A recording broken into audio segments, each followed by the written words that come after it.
Welcome back, darlings, to day 5 of our Halloween week. My name is 42, and today I got us 2 more stories. 242 has been working so hard to get this all together. Those chains are certainly working this year. So, turn off your lights, make sure your doors and windows are locked. Things are about to get spooky.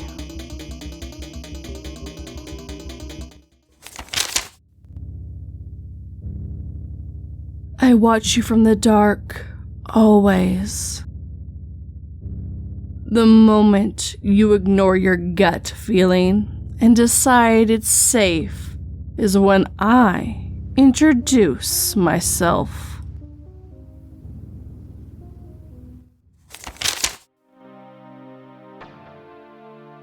Old Sarah and Her Jack-o'-lanterns by LoneDonut. Every Halloween, Old Sarah would carve pumpkins, and every year, the neighborhood teenage boys would smash them. Sarah would spend hours, sometimes days, carving her pumpkins. She would carve and peel and scrape, making beautiful and terrifying designs on the orange flesh. Since her husband died some years ago, carving pumpkins became the only thing she would look forward to. Some asked her why she didn't keep them inside, considering they would be destroyed within a day of being put out on the stoop. Sarah would sigh and say, "I want the children to come to my house for candy. I am alone and have no children or grandchildren. I like to see their costumes and see them smile. So yes, I put my pumpkins out in hopes that maybe one day they'll attract the good children instead of the bad." The neighbors pitied Sarah and would try to watch out for the neighborhood thugs. They would warn them and threaten to call the police if they saw anyone loitering a little too long near Sarah's house. But still, even with the watchful eye of her neighbors, Sarah's pumpkins would still be smashed to bits within 24 hours. Every day, Sarah put out a pumpkin, and by the next morning it would be smashed. This continued until finally it was Halloween night. Children in costumes ranging from scary to sweet went from door to door giggling and awing over their sugary spoils. Neighbors were too busy with trick-or-treaters and their own children to pay much mind to Sarah's house. She currently had 5 large, articulately carved pumpkins. They sat on the stoop, ascending the stairs to her front door. They all held a bright, golden light illuminating from within. Little Johnny was finally old enough to trick-or-treat without his parents. They told me back in an hour, and his father showed him how to read his watch. He was dressed like Raphael from the Teenage Mutant Ninja Turtles, and was running from house to house, his orange jack-o'-lantern candy bucket swinging violently to and fro as he went. But he did not drop a single piece of candy. It was nearly full, and he had enough room for maybe one more house. He stood at the end of the path leading to Sarah's porch. The lights in the house were dark, but the pumpkins lit up the front door in a eerie yellow light. He always heard about old Sarah and felt bad for her. He hadn't seen any of the other trick-or-treaters go up to her door. Slowly, he opened the front gate and made his way up the path. It seemed so quiet, the sounds of the children and families fading out behind him as he approached the old house. He wasn't sure why, but he was scared. Johnny stopped at the bottom of the stairs, peering up at the large oak door in front of him. He lifted one foot and placed it on the first step. His sneakers squelched as it landed in something wet and sticky. Looking down, Johnny lifted his foot to inspect whatever it was he stepped in. Dark red liquid stained the bottom of his white shoe and coated the first step. It ran down the gray stone and pooled to the bottom. Johnny froze, and his eyes slowly traced from where the liquid was coming from. Pouring out of every corner of the carving, the river of blood dripped. It steeped out of every mouth and every corner of their eyes, yet their candles still glowed. The pumpkins watched Johnny with wide, blood-stained grins. Little Johnny didn't even notice when he had wet himself in his costume. The next morning, the town was finally told what had happened. The previous night, Sarah had finally caught the boys who were smashing her pumpkins. Police weren't sure how she did it, but she somehow got the boys to enter her house, where she proceeded to chop them up. After slicing off their heads from their bodies, Sarah carved their faces. She scooped out the eyes, sliced off the nose, and carved smiles and grimaces onto their lips. She then proceeded to place each head into a pumpkin's and place a small tea light candle on their tongues. Happy with her work, she placed them on the porch and awaited her first trick-or-treater. "Bullshit," Nick said, slapping his knee for emphasis. I held a hand up and laughed. "Swear to God, my mom was a kid when it happened. Said she saw one of the pumpkins herself," I say, crossing my heart with one finger. Nick chugged the rest of his Bud Light and chucked it over his shoulder and into the woods behind him.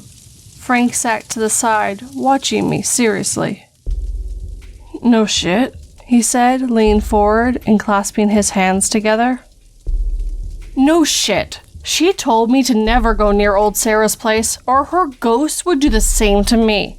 I leaned back against a tree, taking another swig of my beer. Nick snorted and stood up, wobbling a little. "Alright then, let's go check old Sarah out," he slurred, starting to walk away. "Wait, you want to go right now? But it's the middle of the night," Frank said, standing up quickly and going after Nick. I shrugged, downed the rest of my beer, and followed after them. The town was dead quiet. I wasn't sure exactly the time, just that it was late. Nick charged ahead, drunkenly stumbling and teetering. Frank was beside him, catching Nick when he teetered a little too far, and was trying to convince him to stop. "Look, dude, I'm already in trouble with my folks. Did they find out I was breaking and entering?" He dramatically drew his finger across his neck in a slicing motion and stuck out his tongue. Nick waved him off and kept going. I lazily followed after, looking up at the star-riddled sky. I didn't care either way. All I knew is that sleep was starting to call my name, and I was already ready to call it. "Hey, guys, why don't we go another night, huh? It's late and I'm tired and..." I was interrupted by my collision with Nick and Frank. They had stopped abruptly, and in my daze, I didn't notice. I peered past them, and suddenly felt very awake and sober. The house wasn't very big. 1 floor and maybe 2 bedrooms maximum. The windows were boarded shut, and the fence that surrounded the yard had seen better times. Nick was standing beside an old mailbox that had a large dent in it and was barely hanging on to the post. We stood and stared.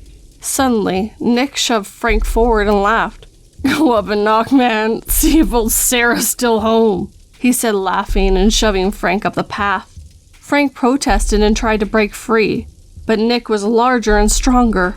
He kept pushing Frank closer and closer to the porch. A cold breeze sent a chill up my spine, and I followed after. It seemed deathly quiet, and something in the air just felt off. Frank and Nick were stumbling up the porch, Nick laughing and Frank grumbling. Nick laughing and Frank grumbling. Raising one hand and winking, Nick knocked 3 times loudly on the front door. We stood, frozen, listening for any sound. The wooden gate behind us creaked, and we all jumped at the sound. Laughing and trying to ease the tension, I reached into my jacket pocket and pulled out a pack of cigarettes. I plopped one in the corner of my mouth and flipped open my lighter. The flame was small, but bright in the dim light. Frank and Nick turned to look at me, and all the humor from their faces disappeared. They were looking over me to something that was behind me. Their eyes were wide and full of fear-inducing sobriety.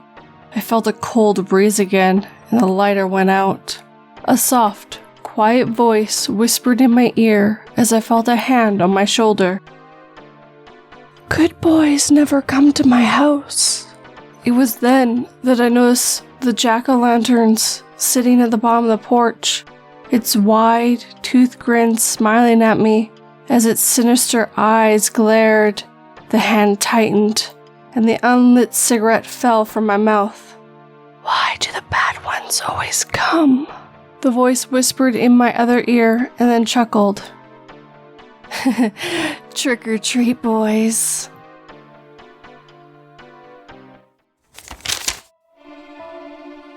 Never trust overly friendly people.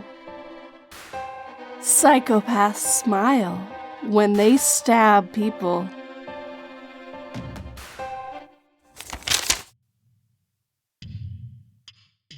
I Just Love Halloween by Thateffnguy. For as long as I can remember, I've been absolutely obsessed with everything about Halloween.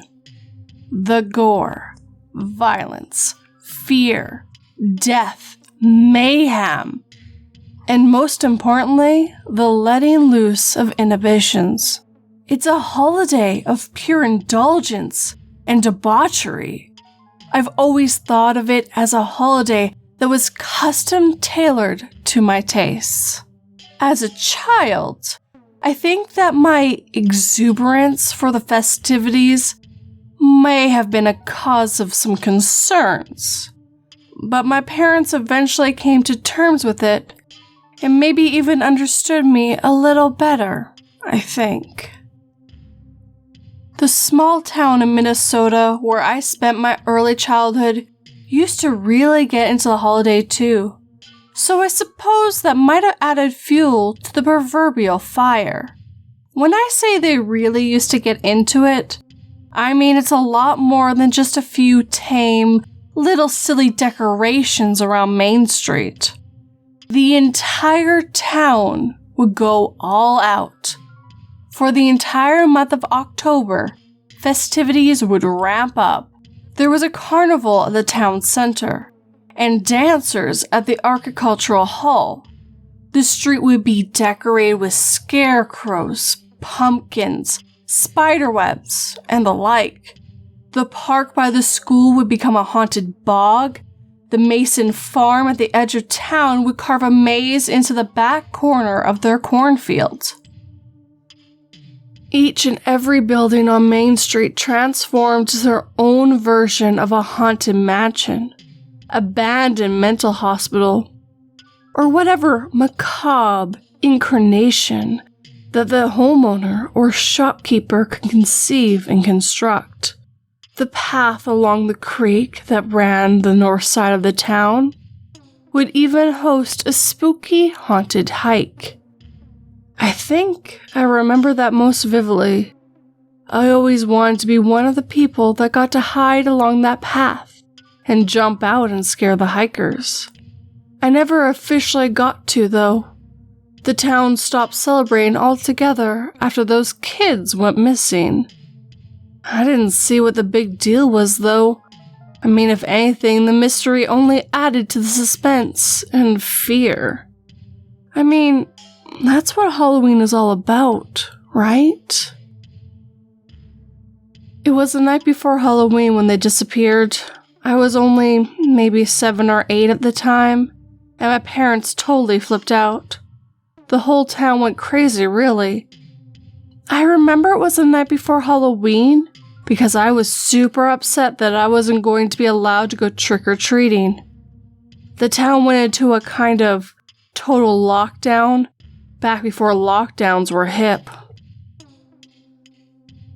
The kids that went missing were just a few grades ahead of me in school and couldn't have been older than maybe 12. They all had gone as a group just ahead of their parents. They skipped and danced along the haunted trail, joking and laughing the whole way. After a while, the laughter and jokes stopped. The children's parents didn't even notice at first. They had become distracted with their own conversations. It wasn't until they completed the hike that they realized that their children had never emerged from the woods along the creek.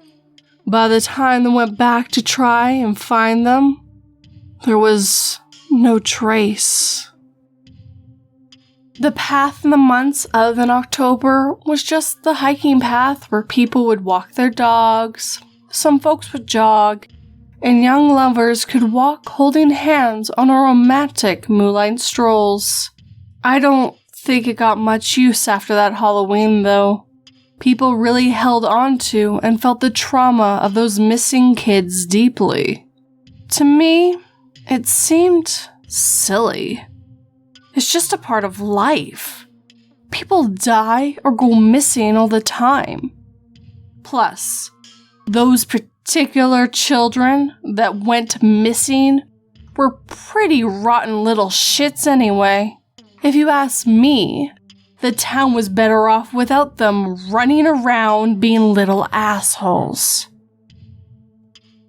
For weeks, everyone in town searched the woods, and they dragged the creek what must have been 1,000 times. The only thing they ever found was a shoe. Just one shoe. Before too long, the town finally held a mass funeral for the missing kids.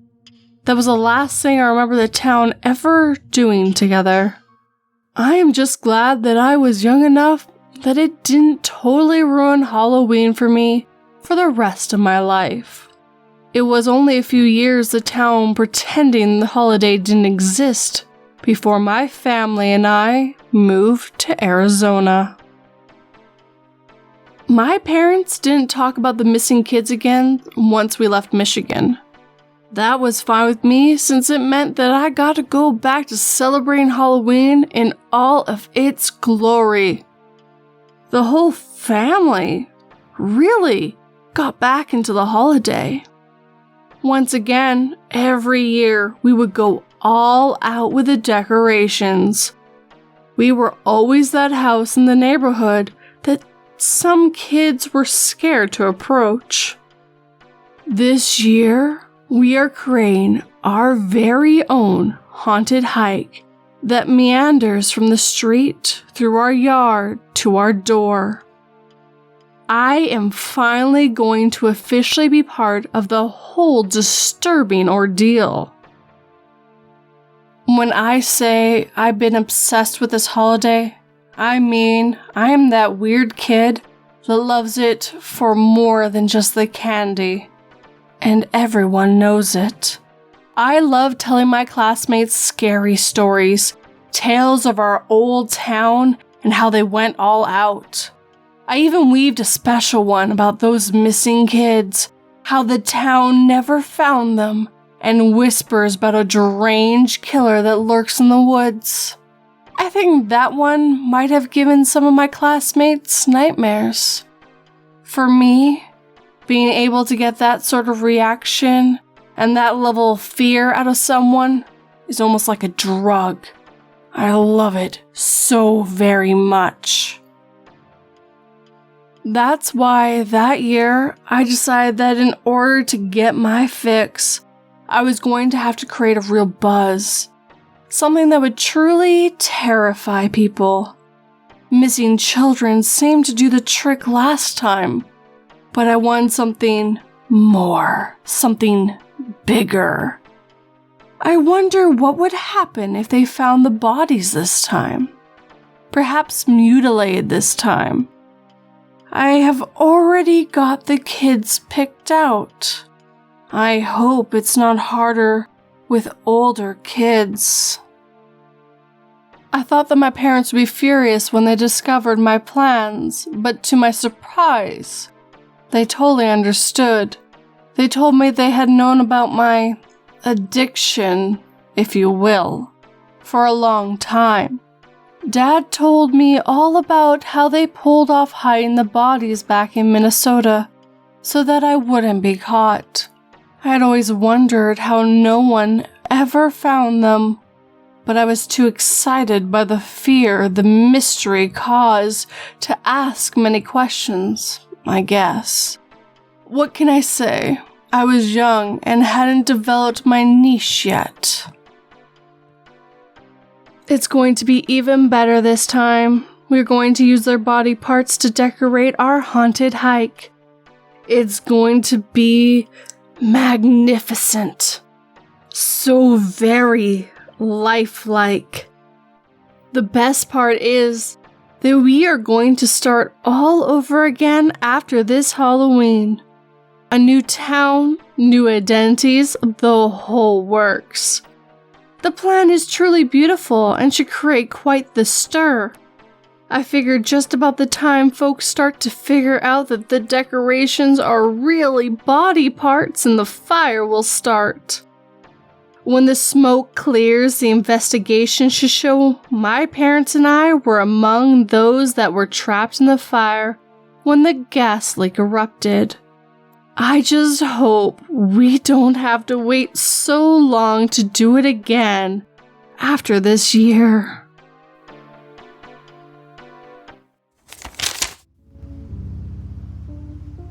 Ever since coming off my meds, I was used to the voices I heard each night. I think you just whispered to me. Would you like me to enable whisper mode? Asked the Amazon Echo beside my bed.